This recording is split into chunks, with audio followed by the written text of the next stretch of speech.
presented by NAMI South Dakota. I have the honor to introduce two of my good friends that I met through NAMI.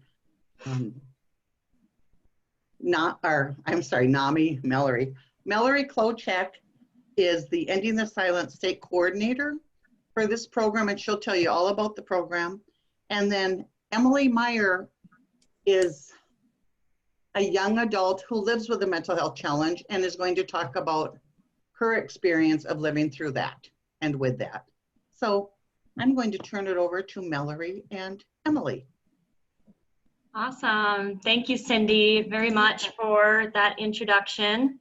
And thank you, everybody, for joining. We are really excited that we have quite a few people interested in mental health and mental health awareness. So we're just going to get right into it. I'm going to share my screen here. All righty. And can everybody see the screen, I'm hoping? Okay, cool. Yes. So like Cindy mentioned, I am the Ending the Silence Coordinator for NAMI South Dakota. Ending the Silence is a presentation that we do for students, and we do it for staff and for parents. And the student presentation is a little bit different than the school staff and parent presentation. It's geared more towards young people. So what you'll hear today is just a lot of information. And so my goal is to not overwhelm you with all of this stuff. Hopefully the goal is that you can leave here with a little bit understanding of how to have just conversations pertaining to mental health, whether it's to the students that you're working with or just individuals that you've been working with. And just get comfortable with being okay talking about mental health. And we're not asking you to be experts. We have our psychiatrists and our mental health professionals and our counselors, social workers, you know, they are the professionals. And what we are hoping is that we can provide you with some information and some resources and some guidance so then that you guys can be some observers and to be able to be those trusted adults for our young people. So move this along here. If you want to use the little hand raising icon, or I'll just kind of do some hypotheticals. So I'm sure we're all aware that we've all had concerns of our students or the individuals that we're working with, or maybe we're concerned with a behavior, or maybe you were frustrated with trying to accommodate the student or individual with whatever, whether it was a disability or just a mental health challenge, and maybe we're getting frustrated and not getting any solutions. And we found that those can be kind of like so frustrating that people just want to throw their hands up in the air and just say, and so hopefully with some of this information that we present to you today, you're able to find some more guidance and just some more tools in your toolbox to kind of help, especially if you're running into some of those frustrations. And we'll just kind of fly by some of these next slides because it's just a little bit background information. But mental health affects all aspects of a student's life or an individual's life, from their ability to complete their schoolwork to their relationships with their friends and family. But we also know that when the youth feels well, they do well. And so just to kind of give some more background, as you can see in the slide, mental health conditions are common, right? So 1 in 6 of our youth experience a mental health challenge or diagnosed with a mental health disorder. And so it can kind of run the gamut. It can be in the severe case of a mental health challenge, or it can be where it's a long-term consequences as a result of it, or it's just a situational thing that's developed. But the key is what we're finding is when we don't intervene and these these mental health challenges go unnoticed, what can really happen is that the adolescent could end up dropping out of school, maybe getting in trouble with the law, and the worst case scenario, the unfortunate side of it, they can die by suicide as a result of an untreated mental health condition. And so when we say mental health condition, you know, these are the diagnoses that we're talking about. We're not going to get too far into this because, again, we're not trying to label them. We're not trying to diagnose our young people, you know, but it's good to know this information.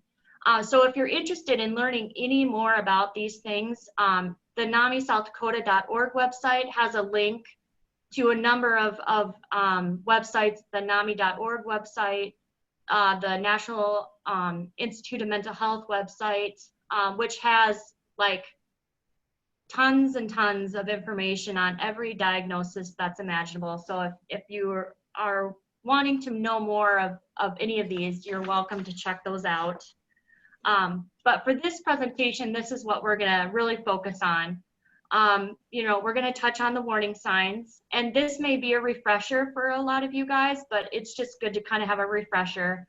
And we will talk not only the warning signs of a mental health challenge, but also the warning signs of suicide, because that is a possibility. And so knowing those warning signs is key if you see that in one of your students or one of your young people. And so the other important factors that we want to talk about too is how reaching out and responding. And maybe, you know, you're aware of some of the methods of responding, but maybe you need some new kind of methods. And so hopefully we'll be able to provide that for you. And then how do we work with families? You know, how do we work with those students?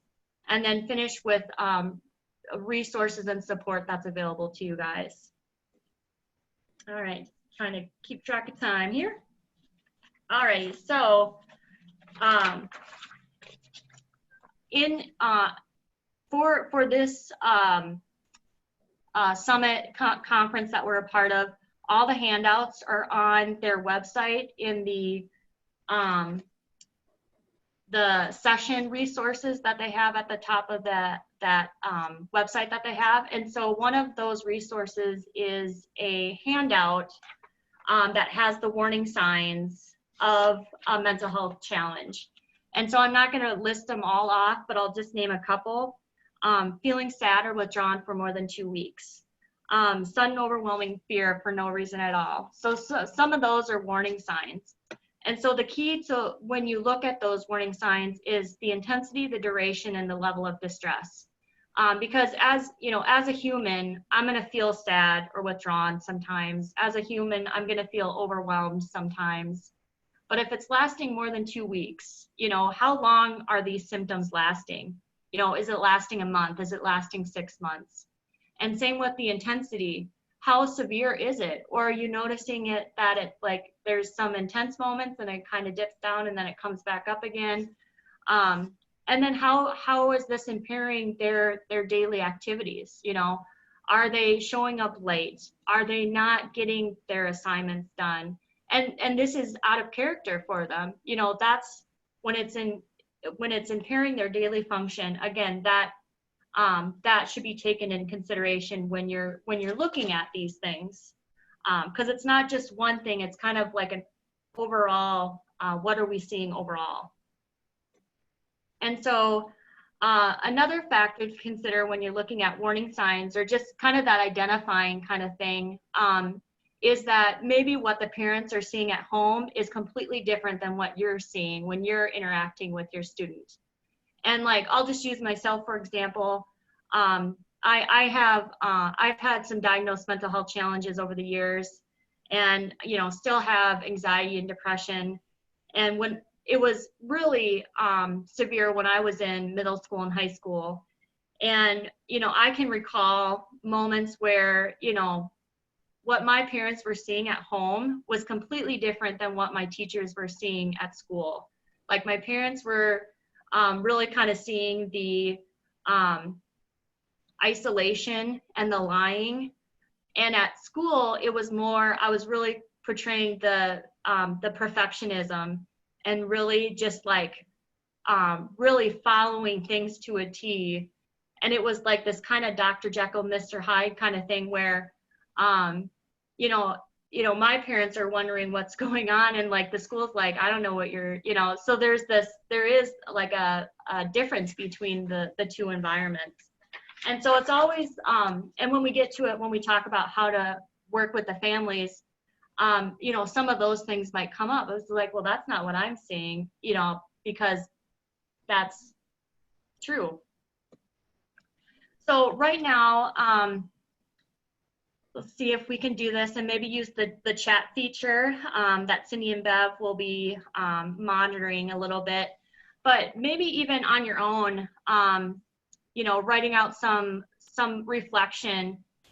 You know, now that you've kind of been able to have that refresher of the warning signs, you know, what steps have you taken to address these warning signs? And, you know, when you think about it, was some of those ways successful? Were some of those ways not successful? And while you're reflecting on that and maybe writing it out, you know, if you feel inclined to use the chat feature, you know, just, you know, we can kind of go over those towards the end of the session too, and we can kind of maybe build some scenarios or something will be helpful.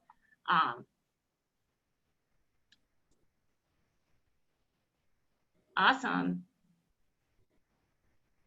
Melissa, do you have a question? Do you want to unmute yourself and share with us?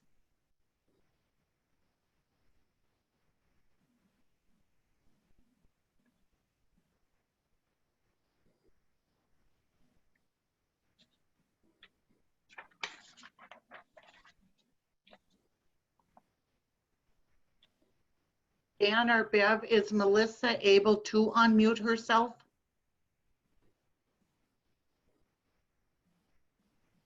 I think I just It should sent, be now. yeah. Okay.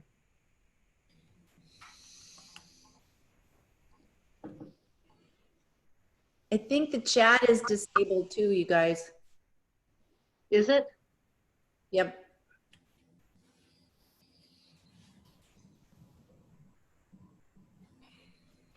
Thank you for mentioning that.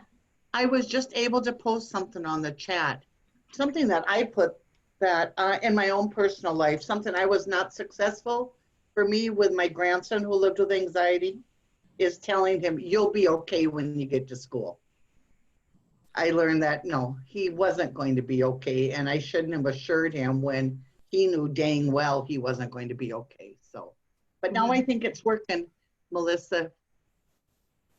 Okay. Oh, that's what you wanted, Melissa. Okay. Excellent. And then that's a great point, Cindy. You know, that you bring up is that, you know, there are some things that, and I believe that was one of the handouts that I put into that website is like 9 things not to say with someone with a mental health challenge, because it can be discouraging and almost just like not validating that what they're experiencing is not real. And almost like I learned this from another speaker, that there are things that I need to unlearn too, as a result of just going through my own mental health challenge experiences, that, you know, I almost had this kind of stigmatizing viewpoint of like, okay, these are things that I need to unlearn too, to be, kind of just give that, that space for people to feel comfortable talking about things like mental health, like what's going on in your mind.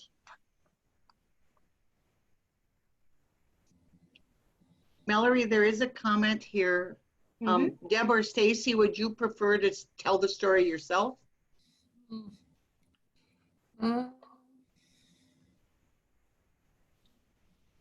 Okay, well, I could. Deb says, we had a student last year that slept all the time during the school year. He was a senior who had completed all of his credits and was ready to graduate. We changed his schedule and let him work, which was more rewarding for him. Cool. And then I often ask the student if he has any ideas about what he or she needs.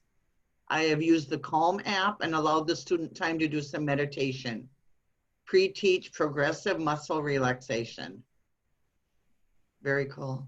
Yeah, I love that strategy of like involving the student of like, well, what do you want to do here? What's going to work for you? And obviously they have to get their tasks done, but what is that way to accommodate to make it so they are able to get those tasks done? So like, I like excellent example. Many students readily share their mental health challenges very loudly. Yeah, I had last year, well, I am schizophrenic and this is what, very loudly to the whole class, or I was sexually abused growing up and blah. I mean, they would share everything and quite loudly in class. And maybe it's because I'm a social worker as well as a teacher. They just thought, oh, we'll just share everything.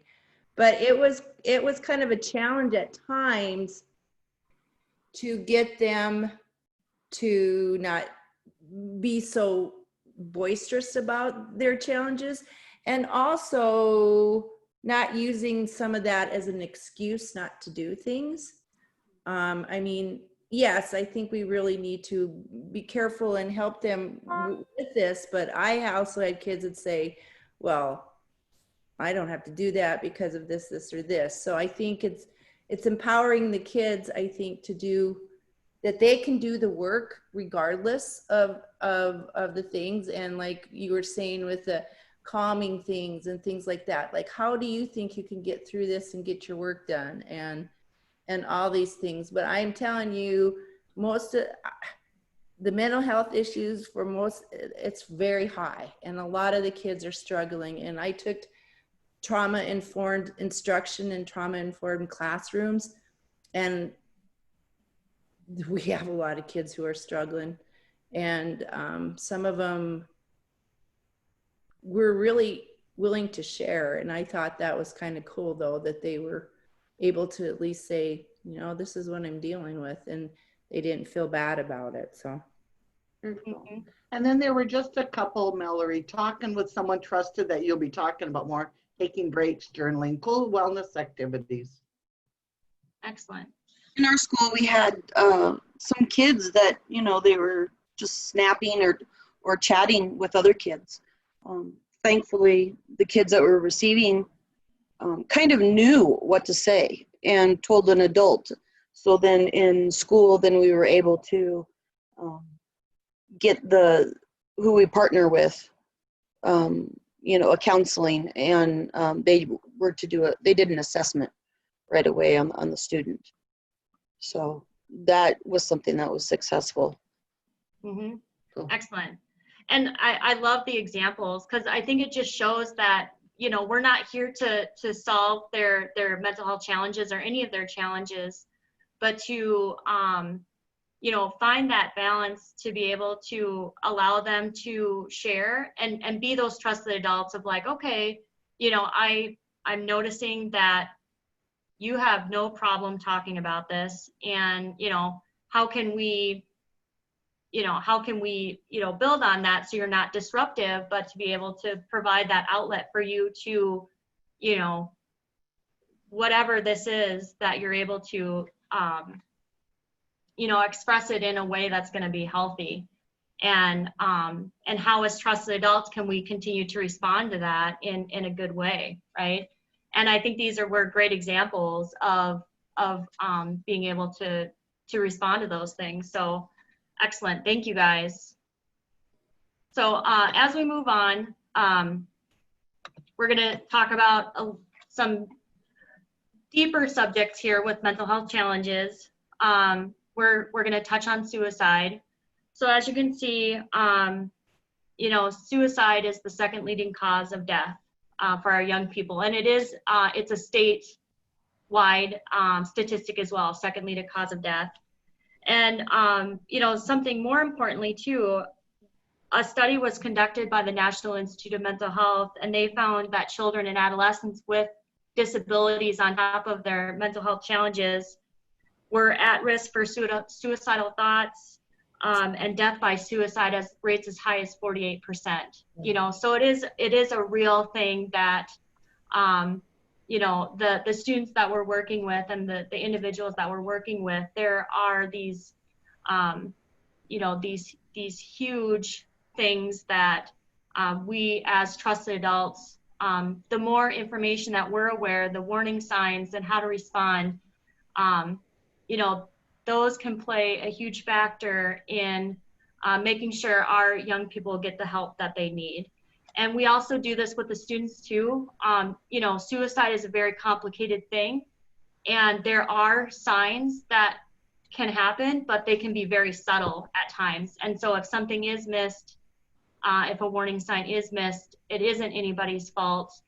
But for us as trusted adults, if we can just see some of or know some of that background information, there are opportunities if we do see something that we can say something and bring in those professionals and bring in those administrators to the conversation.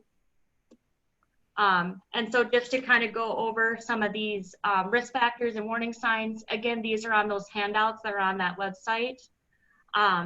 You know, some of those risk factors, trauma can be a risk factor. Being bullied, having symptoms of a mental health challenge are all risk factors that play into some of those warning signs. Especially what we talk, you know, even to the students, if you have a friend that is just completely acting out of character, and or maybe you know, you've been noticing this for weeks, and then you know, maybe you know, notice that you know, they're giving away some of their possessions, and you're noticing this, or you know, they were super interested in a particular subject or really involved in photography or art, and now you're just noticing that they're giving away their brushes and their camera, or you know, something like that. You know, that can be a warning sign of someone contemplating suicide. And so it's important, just like we tell the kids as trusted adults, we can't keep that information to ourselves. It's important that we reach out and respond, and we involve the parents and whoever needs to be involved. And we'll talk more about that too in these later slides. So again, now that we're aware of this background information, of these warning signs, of these risk factors, you know, how do we respond? With this particular slide, when it comes to an individual who you think is maybe contemplating suicide, one way that you can respond is you can ask them the question directly, are you thinking about suicide? There is a myth out there that if you bring up suicide to a young person, that you're going to implant in their mind suicide. That is completely false. Just if you know, they were contemplating suicide and you ask them, that's just going to drive them more to attempting suicide. That is completely false. It is okay to ask that question directly. And I know it's kind of hard because it's like, what if they respond, yes, I am thinking about suicide, then what do I do? You know, and it's important that you don't leave them alone. It's important that, and we tell this to the students as well, that you go to that mental health contact, whether it's like a school contact, or maybe it's their individual person that they have been working with, whether it's a social worker or a counselor, or it's your organization's mental health contact, that you involve them immediately. And just like with the kids, if you walk into a situation and they're in the middle of attempting suicide, you call 911.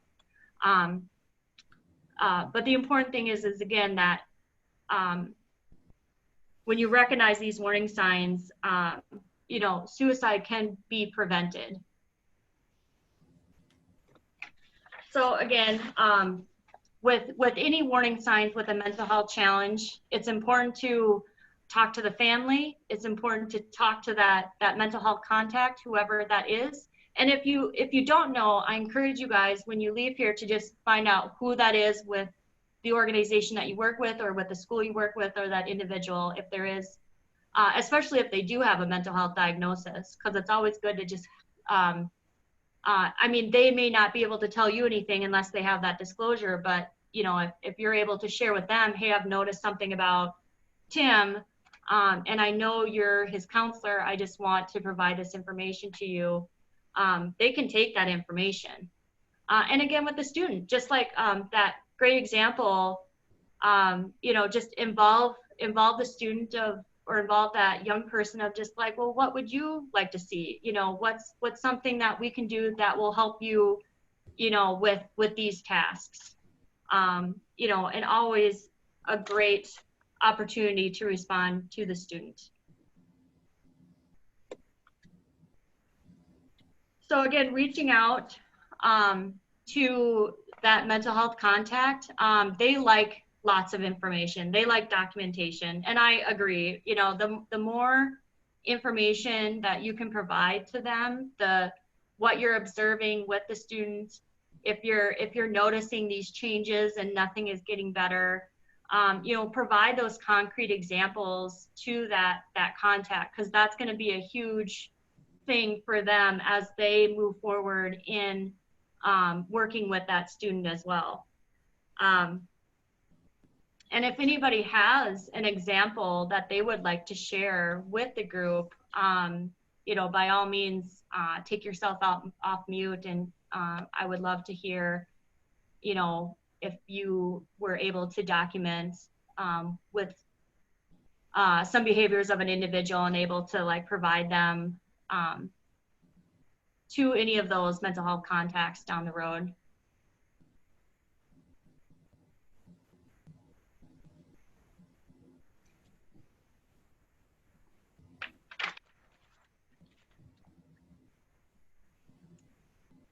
Alrighty.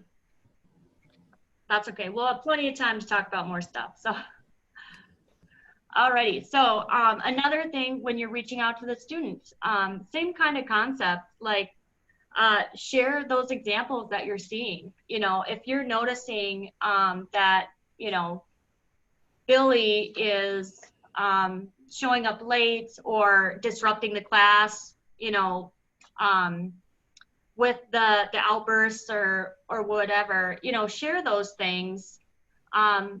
Listen to how they respond. You know, what are they saying to you? You know, and if you have like accommodations or resources or, you know, any of that stuff, the important thing is that you're focused on not being judgmental and not just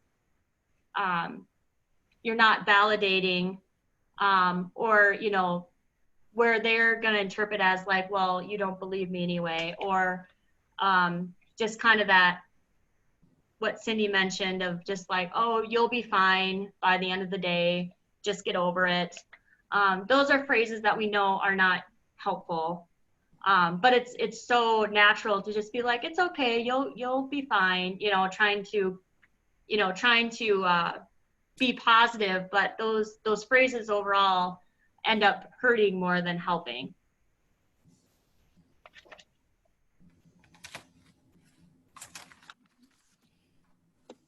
Alrighty, so we reach out to our contact, we reach out to the individual, and now we can reach out to the families as well, right? And again, same kind of concept of, you know, using those examples and providing those examples to the family, and listen to what they're seeing on their end. You know, what is, you know, because they might be seeing something completely different than what you're seeing. And the important thing is removing that language that's placing blame on one person or another.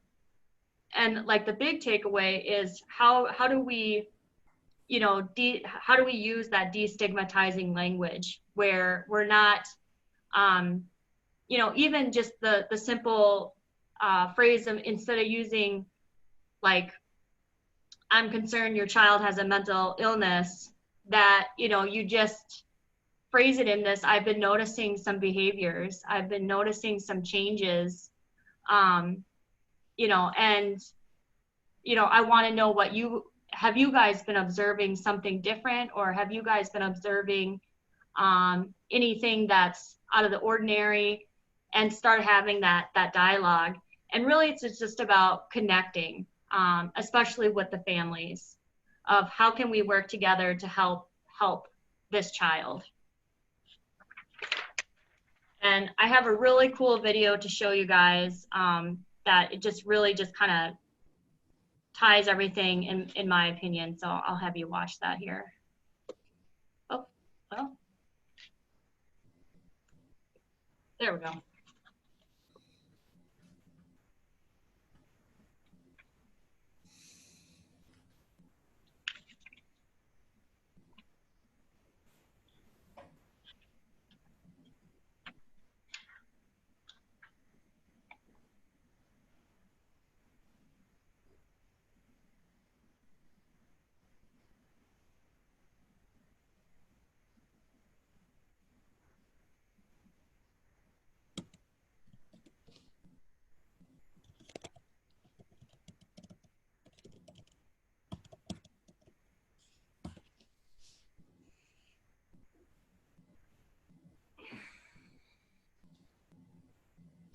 Ellery, so some of us can't hear it and one person can't see the video.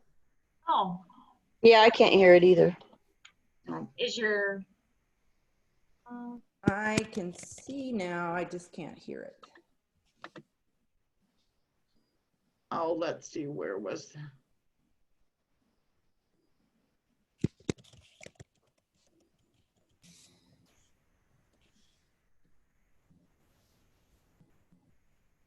It's just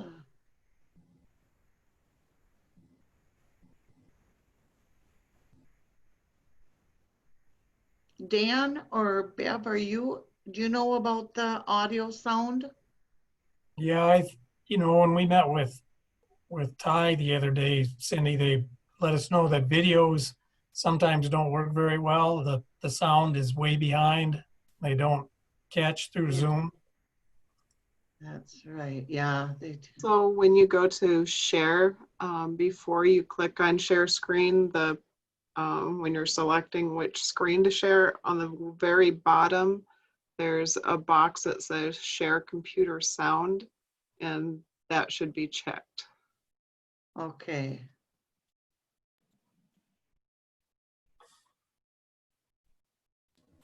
So Mallory, can you see That if would have- you're, Yeah, that'd have to be Mallory, right? yeah. so share? Before you share your screen, should be a share what it is. Oh, okay. Computer.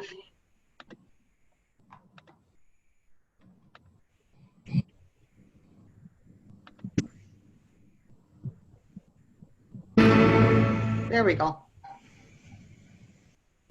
So what is empathy, and why is it very different than sympathy? Empathy fuels connection. Sympathy drives disconnection. Empathy, it's very interesting. Teresa Wiseman is a nursing scholar who studied professions, very diverse professions where empathy is relevant, and came up with 4 qualities of empathy. Perspective taking, the ability to take the perspective of another person or recognize their perspective as their truth. Staying out of judgment, not easy when you enjoy it as much as most of us do.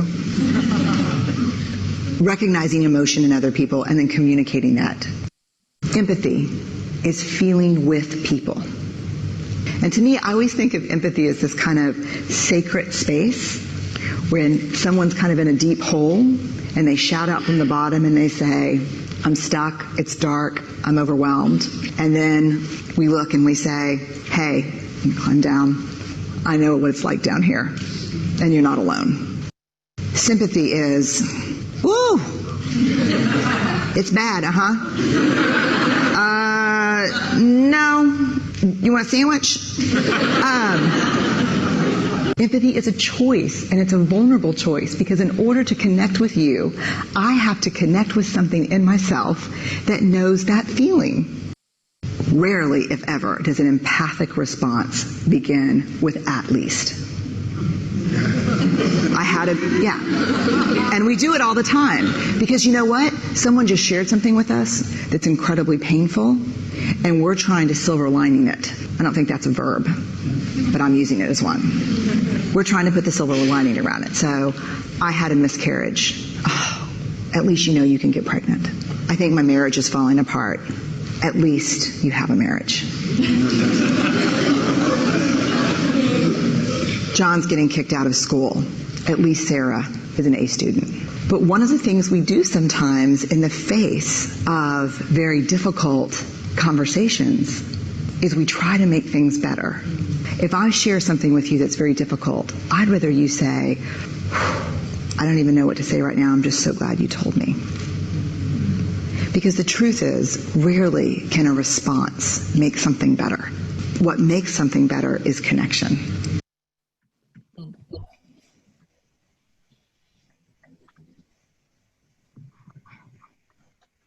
All right. Sorry about that, but that makes sense, clicking that little button there. So I'm glad we were able to hear it all, because it's a great point that, it's really about having those conversations, and it's about just kind of connecting and validating, and show that empathy with each other. And so, just a little quote, that it's, by doing this together, we can really do more as collectively than just as individuals. So, so again, how do we partner together? How do we work together to, to keep moving this conversation forward, to keep having the normalizing mental health conversations? And so, involving the student, asking them their thoughts on accommodations. Maybe it's just, they just need, if they're feeling panicky, or if they're having just a moment that they need to collect themselves, being able to just leave for 5 minutes and know that, okay, they're just gonna kind of have that space to themselves and then come on back and start working again. Or, if it is just about being flexible with when they start and when they stop, what are we able to communicate with each other to find what's going to work the best? And education is important again, especially with reducing that stigma. The more information that I have at my disposal reduces just those those natural things that I still have in my head of just like, well, you can control this, quit doing this. And it's knowing some of that background information, is always important. And especially with, how to really promote that kindness and where you're seeing that bullying. And then, building that resiliency and well-being, showing interest in your students, offering those encouraging words, or, having those guidelines available. Like, okay, I know that you work well with certain structures, and maybe, they need some, just some accommodations in others, but what's going to work for each party, and then encourage that participation. So just a little bit more discussion before I turn it over to Emily. So hopefully this works, and use your chat box, and you can absolutely raise your hand and offer your insight. But I'm just gonna share a scenario, and then if anybody wants to raise their hand and offer, you know, an approach, or who would you involve any of these questions, please raise your hands. So the scenario is, until 4 weeks ago, Henry was a fine student. He handed assignments in on time, participated in class, maintained a steady B average, and was overall a kind and respectful student. Recently, you've noticed that Henry has been missing school and falling behind in assignments. He became uncharacteristically angry when you approached him about missed homework, which is negatively affecting his grade. He has fallen asleep in class several times and has called out inappropriately in class to disrupt students. You've noticed he isn't combing his hair and is wearing dirty clothes to school, which has caused several students to laugh at Henry in the hallways and call him names. Another teacher mentioned that they asked if everything was okay at home, and Henry told them his father had moved out and his mom was having a hard time. You've reached out to his mom via email, and she said everything was fine and she didn't understand why she was being notified. You don't have the dad's new contact information. Just yesterday, you heard Henry telling a friend in the hallway that his mom wouldn't even notice if he was gone.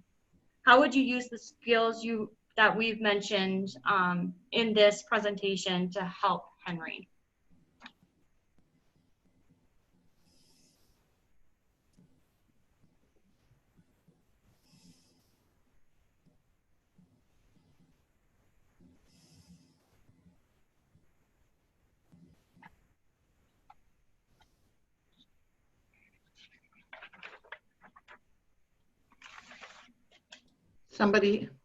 Somebody did mention fostering kindness is essential.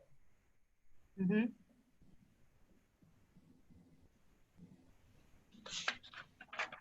I would discuss it with the school counselor. Excellent. Ask Henry how things are going.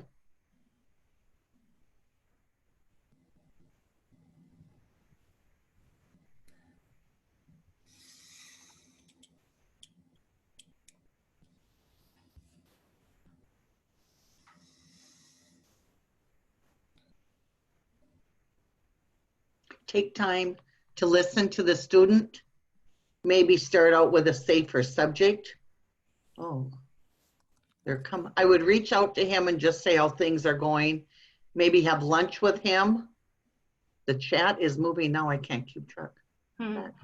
Play a game or do something he likes. Listen to what he has to say. Talk to his other teachers too.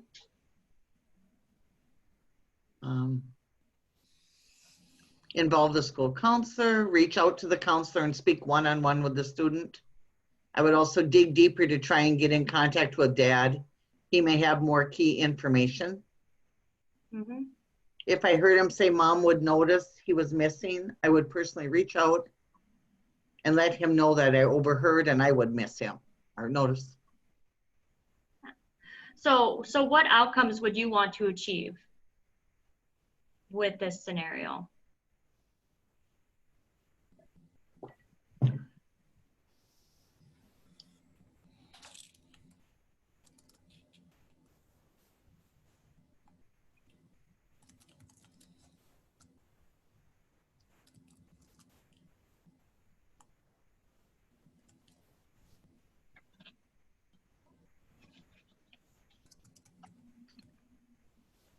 I would want him to know that he's important, that he does matter, and that he would be missed.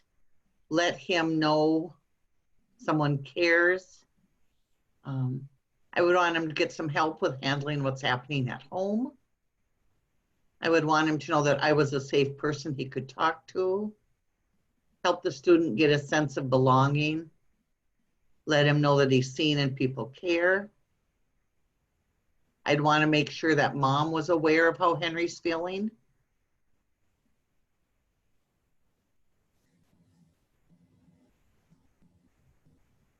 Excellent.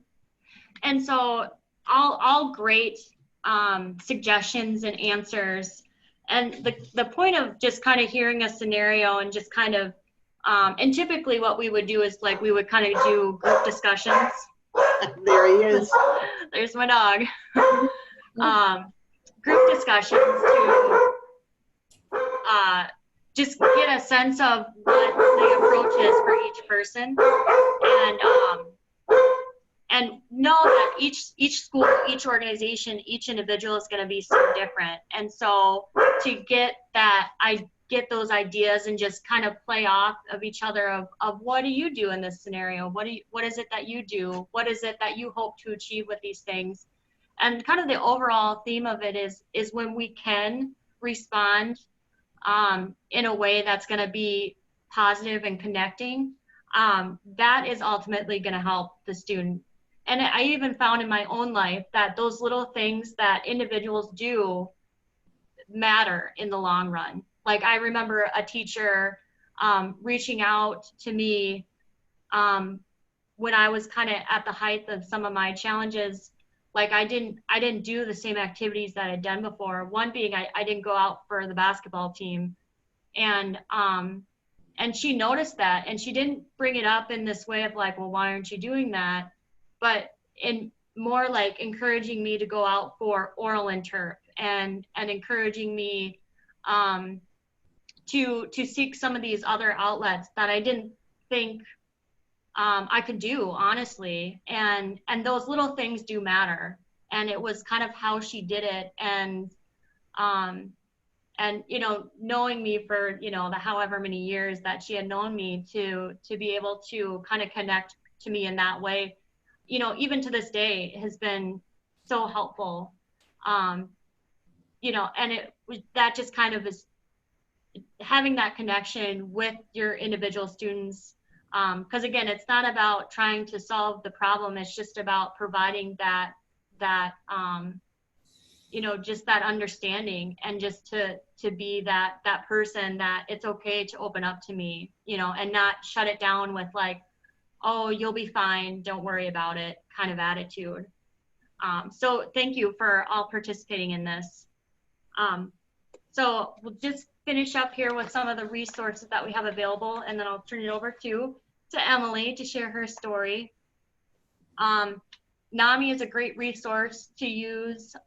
We have resources for the family and for the students. We have our Ending the Silence for students available, and our websites. As you can see, we have our presentations for families that we do, and for our students. Oh, forgot one. And then we have our NAMIBasics class, which is a great program for parents and caregivers with school-age kids. And it's a great opportunity for them to learn a little bit more background, just for, you know, to be there and to advocate for their kids. And so we have here in South Dakota, we'll be doing a virtual class, but we also have an on-demand thing that's available on our website. So these are just great resources. And then those handouts that are on the website as well are just some great kind of resources for you to use and access. And so, Mallory, yeah. Before you jump to Emily, there is a couple of questions, but. Oh, sure. So one of them.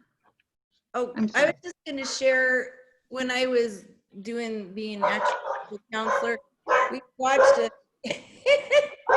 Dog's going to start barking at yours.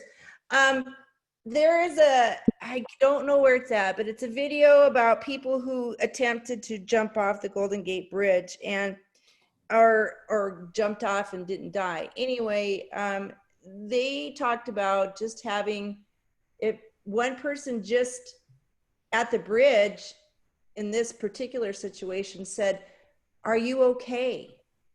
And that was enough to stop that person from jumping off the bridge.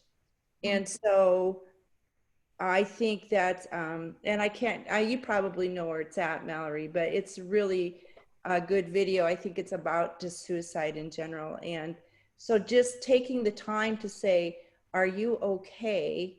was enough to, at least for that moment, stop them. At least for the moment. So I think it's important that you talked about the empathy. So I just wanted to share that. Excellent. One Thank you other for, question. Yeah, I'm sorry. One other question was, should you ask the students if they have a plan? And then if they have a plan, should you ask them how they will implement that? so excellent question. So going back to if you've noticed some things about the young person that you feel inclined to ask them the question, are you thinking about suicide? And they answer, yeah, I'm thinking about suicide. One of a follow-up question that you can ask is like, okay, and it's important to kind of what I've learned too in just the training that I've had is kind of keep this level-headedness about yourself and not visibly react to what they're saying, but just ask them, okay, do you have a plan in place for living out this suicide? And if they say, yeah, I've got a plan, this is what I'm going to do, this is when I'm going to do it, and this is what I'm going to use, and say, okay, I'm concerned that with this plan, that if I leave you, you're going to immediately start this plan. And so what I would like to do is I would like to talk to you in coming up with some idea of getting you some help. And you know, you can kind of just use that mental health contact, ask them, you know, have you spoken to a doctor before? Have you gone to, you know, to a behavioral health before? And, you know, if they've answered yes or no, I'll be like, okay, you know, have you talked to your parents about this? And kind of like to be able to start including other people, like whether it's the parents, that contact. But the important thing is to, because if they have a plan and they're telling you they have a plan, the likelihood of them living out that plan increases quite a bit. And so then it's really important that you don't leave them alone, and get them to that help that they will need.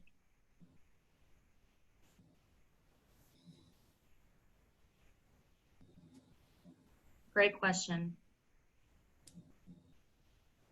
Alrighty. So I have the privilege and honor of introducing my co-presenter, Emily Meyer, and she's gonna share a little of her story for you guys. Thanks, Mallory. Hello, I'm Emily. I'm 24 years old. I am a student at Northern State University in Aberdeen. I work at a restaurant that I just started working at. And I'm a history major. I really like music, all that jazz. I feel like I normally present this to kids, so this is very different. Not kids, like high school students, you know. So I have struggled with mental health issues my entire life. I remember when I was 6 years old, I used to be pretty suicidal. I don't think I really knew at the time that I was suicidal, but I was always like, I want to go home. And my mom would be like, you are home. And I'd be like throwing a fit or whatever. And for a while I was a vegetarian, and my parents were convinced that I was really sad and cried all the time because I wasn't getting enough protein. And so for like 9 years, I was just really sad. And they were like, you need to eat chicken wings. And I was like, I don't think that's it, because I eat a lot of beans. And it was not the protein, because when I started eating meat again, I was still pretty depressed. For most of high school, I was a very motivated student. I did debate, environmental club. I was president of National Honor Society, like just every, you know, really like high achieving and really did a lot of stuff. And then my senior year, I became very, very bogged down by anxiety and depression in a way that I hadn't before. After state debate my senior year, I was actually hospitalized for the first time for a suicide attempt, and just had a really rough like last year of high school. And then when I graduated, I went to college and things got really wacky. I started having these episodes where I was super, super, super high energy and I would spend all my money. I moved 8 times in 2 years. I dropped out of 3 different colleges 4 times. And I was just bouncing all over the country. I was in DC, I was in Iowa, I was in Minnesota, and I just really had no idea what was going on. And I talked to a counselor at the first college I went to, Grinnell College, and they were like, "Are you sure you're not bipolar?" And I was like, "No, I'm not bipolar." And I denied it for a really long time. And then I saw another counselor or a psychiatrist in Minnesota when I lived there, and one in DC, and they were all like, "I really think you should consider, getting help for bipolar disorder and not just depression and anxiety." And things got really wacky, and I still was living a crazy life. And then I moved to St. Paul for 2 months and lived with one of my best friends that I've known since my sophomore year of high school. And she was like, "You need to chill out and you need to like not move anymore. And you need to just, do something that's not moving in 6 months." And I was like, "Yeah, that's fair." So I moved home to Aberdeen, and it was kind of hard at first, but I started taking care of myself a lot better because of it. For me, what really works is I'm on medication, and that stabilizes my mood a lot. I also go to therapy, not as frequently anymore. I feel like I was going once a week for a really long time and did a DBT program, which is a type of therapy where you learn like specific coping mechanisms. And so I got a lot out of that, and I feel like I've learned a lot of what I need. And so I'm on medication, and stability is a huge thing for me. So I'll have moments where with bipolar disorder, I am super, super high energy and I get so much done, or I try to spend all my money or think about moving. And I've kind of like signed a contract with myself. I was like, okay, once I move back to Aberdeen, I have to stay for at least 2 years. And I did that, so that's cool. Part of a contract, it was just like between me and my parents or whatever, where I was like, okay, this is like for myself, And so having stability in living in one place, going to the same school, being around a lot of the same people, that's helped me a lot with the mental health challenges that I experience. Another thing that I really have to work on is having consistent healthy habits. So I'm 24, some of my friends are younger, some of my friends are a little older, but I feel like a lot of them drink a lot, and I can't drink like they drink, because I will drop out of school or quit my job or, anything like that. And so I have to make sure I get 8 hours of sleep a night. I have to go on walks or exercise in some capacity pretty much every day and eat pretty healthily. I just can't partake in all of the things that my friends can, but that means that I'm able to partake in the things that are, more important. One of the biggest lessons I learned in dealing with mental illness, especially at a young age, and for me, it was a little different because, a lot of people hear my story and they're like, "How did your parents let you move so many times?" Like, my mom had cancer and my dad and they had just adopted 2 kids. So they were kind of like preoccupied with their own things. So a lot of it was just me really figuring out like what I needed to do. And because I was in and out of different places, different schools, different jobs, different towns, I was really bad at communicating the issues I was having, like either depressive episodes or manic episodes, because I just didn't have to. I never had to talk to anyone about that because I just would move when I wasn't doing well. So I'd either get super manic and move, or I'd be really depressed and then I'd drop out of school or my job. And so one of the biggest things that has been really helpful in me maintaining a healthy life and accomplishing the things I want to accomplish is learning to talk about my mental health issues. So I learned to talk to my bosses, to talk to the people at school, and I do have disability accommodations at Northern. So that means basically, because I have a verified disability, I am able to have like extended attendance allowances, or if I talk to someone or one of my professors, I can have like an extension on homework or anything like that. I can have like more medical leave kind of things where like if I need to go to a therapist, psychiatrist, whatever, I have the option to do that more freely. And that's protected through the Americans with Disabilities Act. So that's awesome. I think a lot of kids don't know that. And had I known that the first few colleges I was in, I think things would have gone a lot differently. But, you know, we're here now. And so that's kind of my story of mental illness and what has worked for me. That is going to be different for all kinds of students.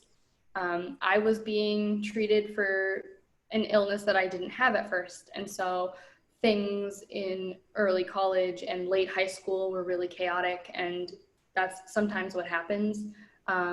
Because I was able to reach out and get help, though, I didn't commit suicide when I thought I was going to, and things like that. And so kind of what has come about from receiving treatment is that I've just been able to live a much more normal life. When I was in high school, like I said, I was doing a lot of things, and those years where I was in and out of school, dropping out of jobs, I obviously wasn't doing any of the things I really love.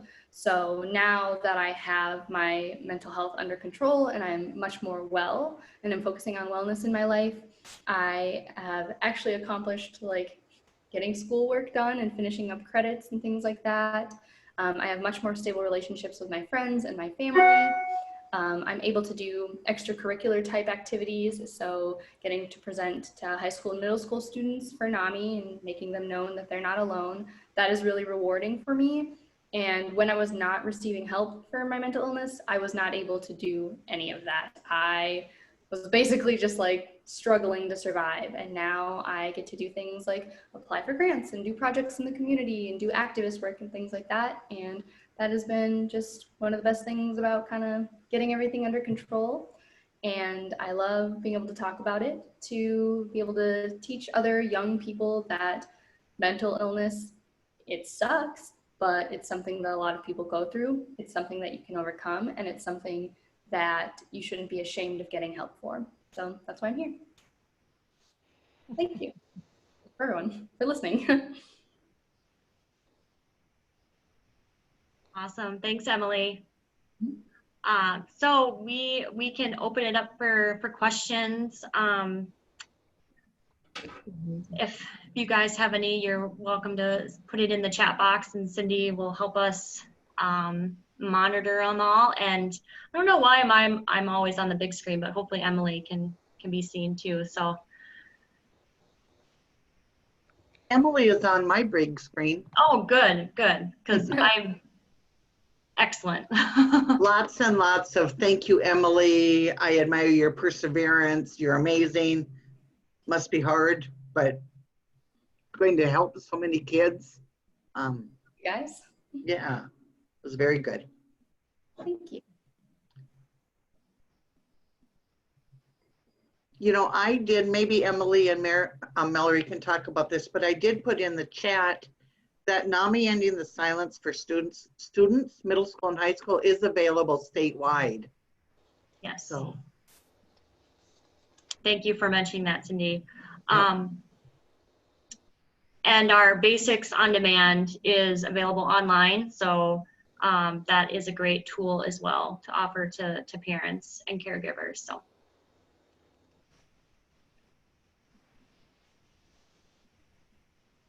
And these things you just mentioned, ladies, are presentations that you can go and do, correct? The Basics on Demand is a kind of an educational series that you can be a part of through the website, NAMI.org.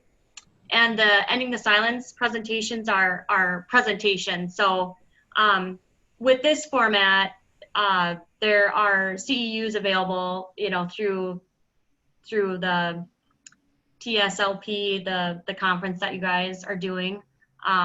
And so we have presented in this format before. So so teachers and social workers and counselors can get some credit for attending. But we'll do this for parents, for students, for really anybody that wants to learn more about mental health and how to have those conversations with kids, with young people. So.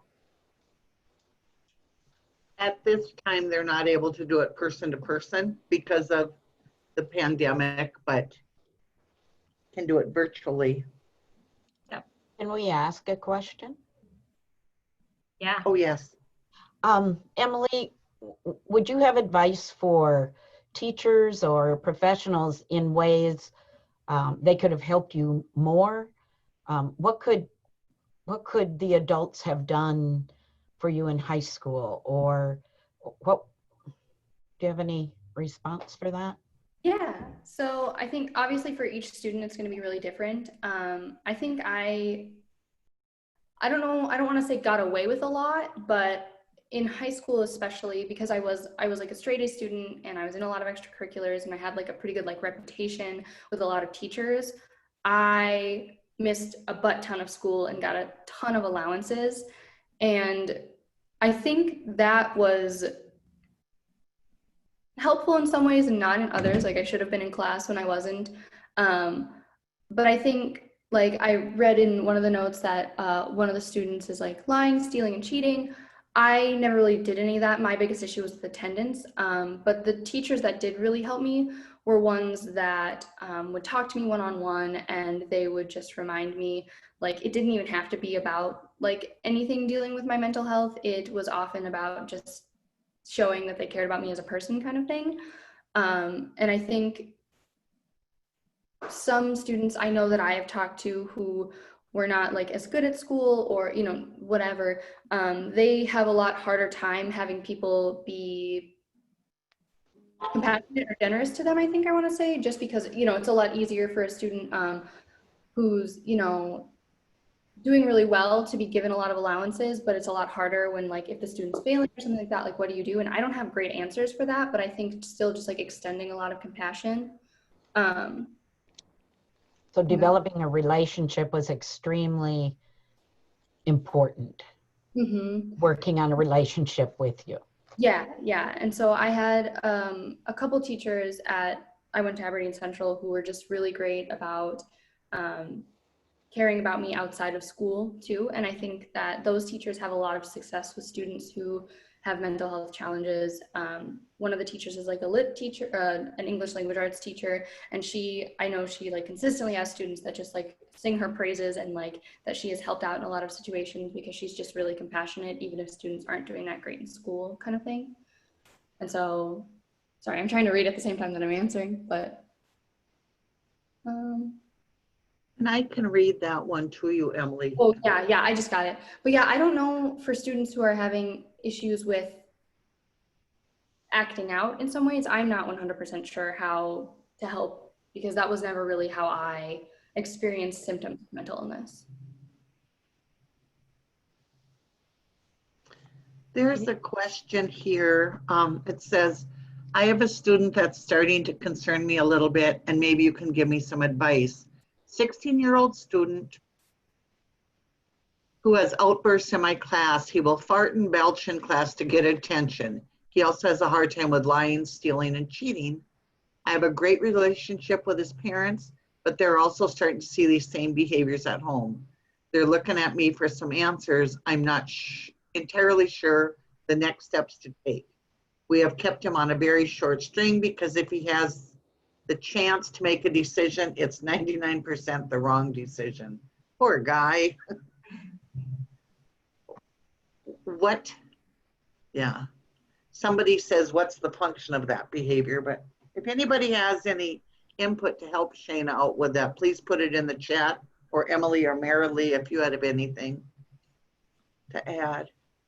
I think what Stacy is really good. Sorry, Mallory. Oh, go for it, Emily. Go for it. I know a lot of students in high school who were struggling, and especially if they had like more difficult lives at home or anything like that, they would, you know, act out in whatever way. And truly, again, I will reference this teacher. She usually had very good behavior in her class, you know, kind of thing. So, and I think like part of that is just that she had a really deep relationship with most students. And so. I think what Stacy also said here is calling a student out only escalates behaviors most of the time. Mm-hmm. Emily, I have a question, I guess, and it's pretty personal. So if you don't want to answer it, that's fine. One of my biggest regrets in life is when I was way before your time. So this would be like 1988. But I had a friend, we were going to the movies, and he just kind of grabbed my hand and said, "Sonia, can I just talk to you?" And I turned around and I said, "Right after the movie." Well, there was never an after the movie. He had committed suicide. I think back then there wasn't much awareness about it. But, you know, it wasn't long between when he had talked to me and I said just after the movie. I mean, literally, it was probably within an hour, you know. So he made that ultimate decision. What stopped you? So I have been hospitalized 3 separate times for having a plan to commit suicide. One time was an attempt. And what ultimately stopped me was feeling like someone had reached out to me. So my really good friend, my best friend, is a nurse. And the most recent time I was hospitalized, I had talked to her a couple weeks prior about not doing very well, and she, on the morning of, had checked up on me, and she was like, "I'm coming over," and came over to bring me to the hospital. Mostly what stops me is thinking about how I'd feel guilty if I left like my parents or my friends, and how if they would blame themselves or not. But I also have a couple friends who have been very suicidal, and they tell me when they are having a depressive episode that that's not how they think. What they think is that they're a burden on people. And so they feel like they would be helping people by killing themselves. And so, I mean, if ever you feel guilty or anything like that, like, know that it obviously was not your fault. Like, it sucks and it's horrible, but usually people who commit suicide do not have like ill wish on anyone like that kind of thing. And so usually what stops me is being reached out to by people or reaching out to people.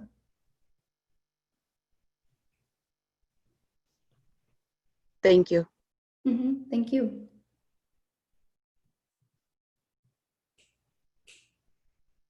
Wow, what an ending to your presentation. Is there any other comments, questions?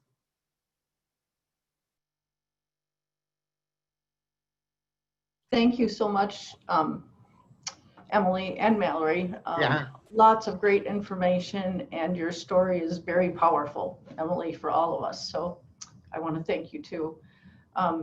We put in the chat box, or Cindy put in the chat box a couple times, the secret word, the code word for this session is mental health, so in case you didn't catch it in the chat box.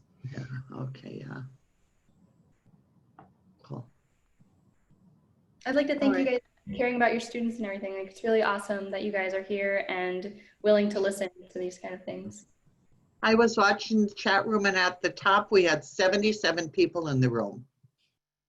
Wow. So, yeah, it's great. Thank you guys for participating in this session. Much appreciated. Thanks. Okay. Thank you. Thanks. Just a reminder, our final session will start at 4. So we go from this really deep session, and at 4 o'clock, hopefully Dr. Tom can make us laugh with some humor. So that'll be a good one. You guys feel free to join us. Do you know Tom Flambeau, Emily? No, I don't. I don't think so. Okay, Todd Hi, Emily. PC. But he's a funny guy, Reagan. His daughter's a therapist at Northeastern. I've been to Reagan before. She's good friends. Okay, her dad. She was my therapist for a while. So. Are you on, Tom? Yes, I am. Oh, okay. Darn, I'm glad I didn't say what I was going to say. No. I'm teasing. All right. Thanks, guys, everybody. Emily and Mallory, thanks so much. Thank you, guys.